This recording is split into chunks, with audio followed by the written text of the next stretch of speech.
Viewers आपको हम बताते चले वन ऑन इन्वर्टर का PV 9000 और 5 किलोवाट का इन्वर्टर, इसकी सेटिंग हम आपको बताते चले। सबसे पहले फर्स्ट नंबर जो सेटिंग है उसमें आप आउटपुट वोल्टेज सेलेक्ट करेंगे। हमने इस वक्त 220 सेलेक्ट की, आप इसको 230, 240, 210 कर सकते हैं। इसके अलावा सेकंड नंबर जो सेटिंग है ये फ्रीक्वेंसी की सेटिंग है। 50 और 60 पे आप फ्रीक्वेंसी को शिफ्ट कर सकते हैं। इसके अलावा तीसरे नंबर पे जो सेटिंग है वो है आउटपुट सोर्स प्रायोरिटी। मतलब सबसे पहले इस पे ग्रिड है, ये जी का मतलब ग्रिड, और सोलर की जगह इसकी जगह इसको पी कर दिया गया है वन ऑन इन्वर्टर्स में। तो इसको आप समझ जाए, यूटिलिटी की यू की जगह इसको जी किया है और सोलर की जगह इसको पी किया है। इन्होंने थोड़े अपने अल्फ़ाबेट्स चेंज किए हैं। तो इसको समझाने के लिए हम आपको ये वीडियो रिकॉर्ड कर रहे हैं। तो आपने पहले, हमारे साथ सोलर नहीं है तो हमने पहले ग्रिड को रखा है, फिर सोलर को रखा है और थर्ड पे हमने बैटरी को रखा है। इसके बाद फोर्थ नंबर जो सेटिंग है वो है आउटपुट सोर्स प्रायोरिटी। ये हमने अप्लायंसेस पे रखा है, UPL और APL जो अप्लायंसेस होते हैं हमने उस पे रखा है अप्लायंसेस मोड पे। 5 नंबर की जो सेटिंग है वो है चार्ज सोर्स प्रायोरिटी। चार्जिंग आपकी जो है हमने इस वक्त रखी है solar and grid, P and grid मतलब फोटोवोल्टिक एंड ग्रिड। आप इसको चेंज भी कर सकते हैं। ये ओनली सोलर पे अभी बैटरी को चार्ज करेगा। दूसरे इस पे जो ऑप्शन है ये है फर्स्ट सोलर, F का मतलब फर्स्ट और P का मतलब फोटोवोल्टिक सोलर। तो ये पहले बैटरी को सोलर से चार्ज करेगा। हम इस पे इसको रखते हैं। हमारे पास सोलर नहीं है इस वक्त, हमने सिर्फ बैटरीज कनेक्ट की है, लेकिन हमने सोलर को फर्स्ट प्रायोरिटी पे किया है। अगर सोलर ना हो तो फिर बैटरी वापडा से चार्ज होगी। इसके बाद 6 नंबर की सेटिंग है ग्रिड चार्जिंग करंट। हमने ग्रिड चार्जिंग वापडा से जो चार्जिंग है वो हमने 30 एम्पेयर रखी है। सही है, आप इसको ज़्यादा भी कर सकते हैं, कम भी कर सकते हैं। 7 नंबर पे है, ये भी मैक्सिमम चार्जिंग करंट, बैटरी की मैक्सिमम चार्जिंग करंट है। ये आप इसको 120 तक ले जा सकते हैं इस इन्वर्टर में। हमने इसको भी 30 पे रखा हुआ है। इसके बाद ये 8 नंबर की जो सेटिंग है वो इतनी ज़रूरी नहीं है। इसके बाद 9 नंबर की जो सेटिंग है वो ज़रूरी सेटिंग है। इसको हमने ऑन पे रखा है। ऑन ये क्या चीज़ है? ये ऑटो रिस्टार्ट व्हेन ओवरलोड अकर। सही है, जब ये देखिए ज़्यादा लोड इस पे आएगा तो ये ऑटोमेटिक कुछ मिनट बाद रिस्टार्ट करेगा। इसको हमने ऑन पे रखा है, इसको लाजमी ऑन करना है। और 10 नंबर को भी आपने ऑन पे रखना है। ये ओवर टेम्परेचर है, ये T आप देख रहे हैं तो ये ओवर टेम्परेचर है। जब ये हीट सेंस करेगा, इन्वर्टर गर्म होगा, तो ये इसको हमने सेंसर को ऑन किया है, ये खुद ही ट्रिप हो जाएगा और कुछ मिनट बाद रीस्टार्ट कर जाएगा। इसके बाद 11 नंबर की जो सेटिंग है वो भी कुछ ख़ास नहीं है, इसको आपने नहीं छेड़ना। 12 नंबर की जो सेटिंग है वो एनर्जी सेविंग मोड है। अगर आपके इन्वर्टर पे 25 वाट से कम लोड है, 25 वाट से कम, तो ये खुद ही शट डाउन हो जाएगा। तो ये इसको आप ऑन भी कर सकते हैं, ऑफ़ भी कर सकते हैं। मैंने फ़िलहाल इसको ऑफ़ रखा है। ये एनर्जी सेविंग, ये एक अच्छा ऑप्शन है इस इन्वर्टर में। इसके बाद आप जो ज़रूरी सेटिंग है उस पर चले जाएं। 14 नंबर की जो सेटिंग है ये बज़र ऑन ऑफ, ठीक है, alarm on off, buzzer on off.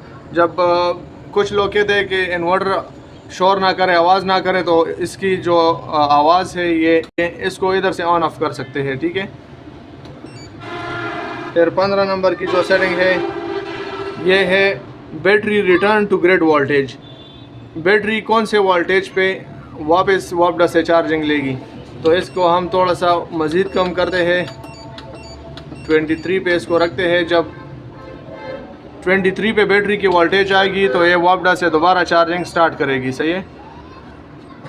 16 number की जो सेटिंग है ये इसको भी नहीं छेड़ना। 17 नंबर ये है बैटरी टाइप। 17 नंबर की जो सेटिंग है ये है बैटरी टाइप, कि आपके पास कौन सी बैटरी सेलेक्ट है, AGN dry battery, FLD floated battery, या LIB लिथियम बैटरी, FEL ये एक और टाइप है। तो आपने USE का ऑप्शन इसमें नहीं है, USE आपने USE की जगह CUS का ऑप्शन इसमें दिया गया है इस इन्वर्टर में, आपने इस पर रखना है।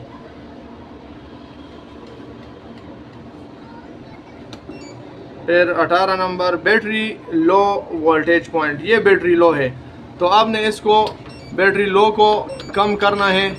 बैटरी लो को आपने 22 पे रखना है। बैटरी लो अलार्म आपको ये 22 पे देगा। ये इन्वर्टर हमने इसको 22 पे रख दिया है। इसके अलावा 19 नंबर की जो सेटिंग है battery shut down voltage point, इसको हमने 21 रखा है। इस पे battery complete inverter shut down हो जाएगा। जब बैटरी की वोल्टेज 21 पे आएगी तो आपका इन्वर्टर कंप्लीट शट डाउन हो जाएगा। इसके अलावा 20 नंबर की सेटिंग भी उसको भी आपने नहीं छेड़ना। 21 नंबर जो है उसको भी आपने नहीं छेड़ना। और 22 नंबर जो है ये भी आपने छेड़ना नहीं है, लेकिन ये लो वोल्टेज है। इन्वर्टर 154 वोल्ट तक वापडा पे कम से कम वापडा की वोल्टेज 154 तक लेगा और हाई वोल्टेज 264 तक वापडा की हाई वोल्टेज ये इन्वर्टर सपोर्ट करेगा। इससे ज़्यादा की वोल्टेज अगर वापडा की तरफ से आएगी तो ये इन्वर्टर अलार्म देगा।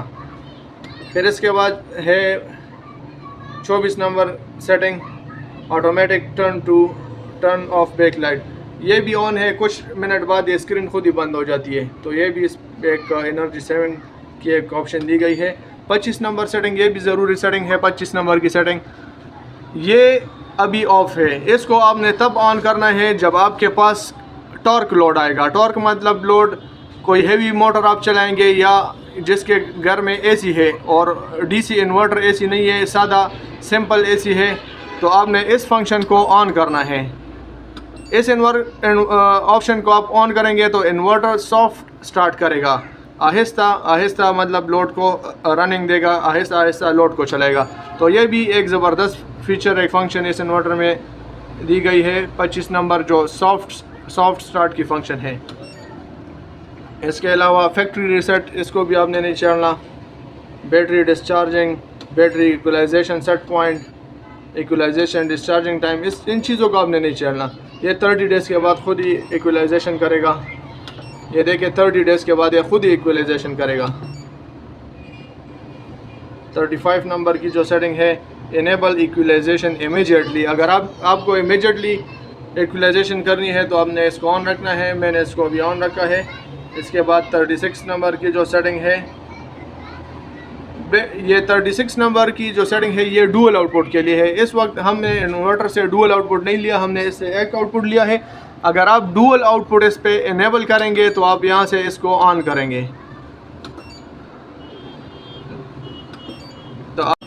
तो आपने इस सेटिंग पे रखना है। हमने डुअल आउटपुट इससे नहीं लिया तो हमने इसको ऑफ पे रखा है। ये 37 जो है डुअल आउटपुट ड्यूरेशन, तो इसके साथ भी आपने नहीं छेड़ना, आपने इसके साथ छेड़ना है। इसको आपने 0 रखना है। डुअल आउटपुट ड्यूरेशन, ये टाइम है डुअल आउटपुट का टाइम, तो टाइम आपने 0 रखना है।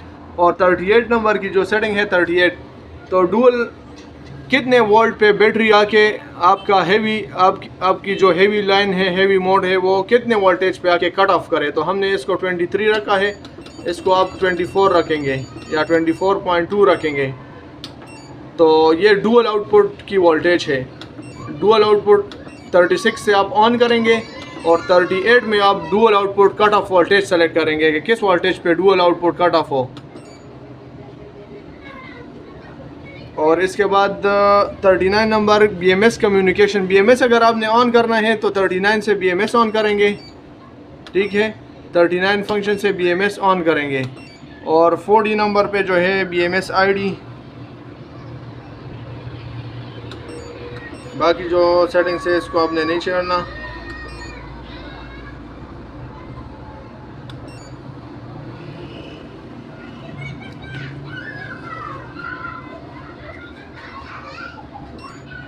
बस यहाँ तक इसकी ज़रूरी सेटिंग है। बाकी जो सेटिंग है उसको आपने नहीं छेड़ना। ये जो ज़रूरी सेटिंग थी वो हमने आपको बता दी है सारी। Thank you.